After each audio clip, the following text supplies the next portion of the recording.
आज आम्ही जिल्हाधिकारी साहेब यांना विशेष त्यांचा वेळ देऊन सर्व समाजातील सर्व प्रतिष्ठित नगरसेवक, सगळे सामाजिक काम करणारे प्रतिनिधी आज आम्ही साहेबाबरोबर या जिल्ह्यातील कायदा व्यवस्था आणि मेन प्रश्न म्हणजे एक वादग्रस्त महिला, एक नीच महिला म्हणावं लागेल त्याला, कलकत्ता येथील पश्चिम बंगाल येथील आपल्या सोशल मीडियावर तिचं नाव आहे नाझिया इलाही खान, ही पैगंबरावर अपमानास्पद वक्तव्य करीत आहे.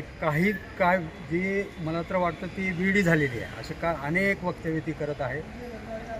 सगळ्या देशभरातून त्याच्याविरुद्ध मुस्लिम समाजामध्ये अत्यंत रोष आहे. आणि आज आम्ही निवेदनाद्वारे माननीय प्रधानमंत्री आपल्या अधिकारी यांच्या मार्फत प्रधानमंत्र्यांनाच विनंती केली आहे की अशा वाह्यात ज्या गोष्टी आहेत त्याला तुम्ही वेळेवर थांबवा, त्याच्यावर पायबंद करा, त्याच्यावर कठोरात कठोर शिक्षा करा. कारण पैगंबरावर बोलायचा कुणालासुद्धा अधिकार नाही. आपल्या भारत देशातील मुस्लिम समाज नाही तर पूर्ण जगातील मुस्लिम समाज या गोष्टीमध्ये त्यांच्या भावना दुखावल्या आहेत. हीच गांभीर्य आम्ही प्रधानमंत्रीला आज निवेदनाद्वारे कळवलेलं आहे. आणि आम्हाला अपेक्षा आहे की त्याच्यावर कायदेशीर कडक कारवाई होईल. आणि यापूर्वी अशा ज्याच्यानंतर अशा घटना घडू नयेत असे सुद्धा आम्ही निवेदनात म्हणलेलं आहे. तसंच आपल्या जिल्ह्यातील एक लोहारा पोलीस स्टेशनच्या हद्दीतील कास्ती एक गाव आहे. गेल्या 25 दिवसापासून तिथे अल्पसंख्याक समाजातलं एकच घर तिथं आहे.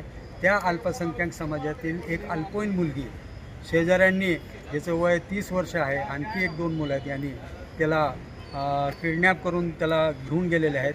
आम्ही अनेकदा वारंवार SP मॅडमला भेटलो, त्यांनीसुद्धा चांगला रिस्पॉन्स दिला. खालच्या लोकांना सांगितलं की ते मला 2 दिवसात मुलगी पाहिजे, परंतु त्यांना भेटूनसुद्धा आम्हाला आज 10 दिवस झाले, पण मुलगी काय आमची आज परत आले नाही. त्याच्यामध्ये सुद्धा या जिल्ह्यामध्ये समाजामध्ये रोष आहे.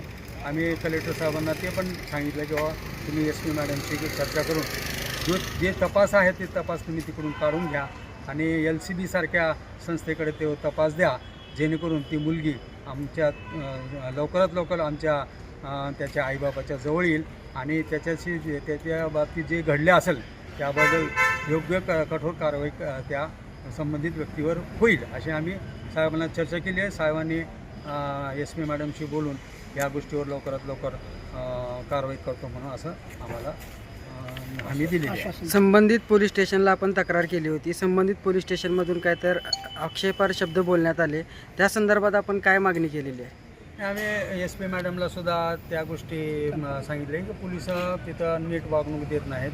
त्याचे आईवडील गेल्यानंतर त्यांना काहीतरी चुकीचं बोलत आहेत, तर ह्या बोलण्यापासून त्यांना जास्त मानसिक त्रास व्हायला लागला. तर त्या गोष्टीवर तुम्ही ताबडतोब कारवाई. तर ॲडिशनल आम्हाला SP मॅडम तर त्या दिवशी भेटणे, ॲडिशनल साहेब जे नवीन आले ते भेटले होते.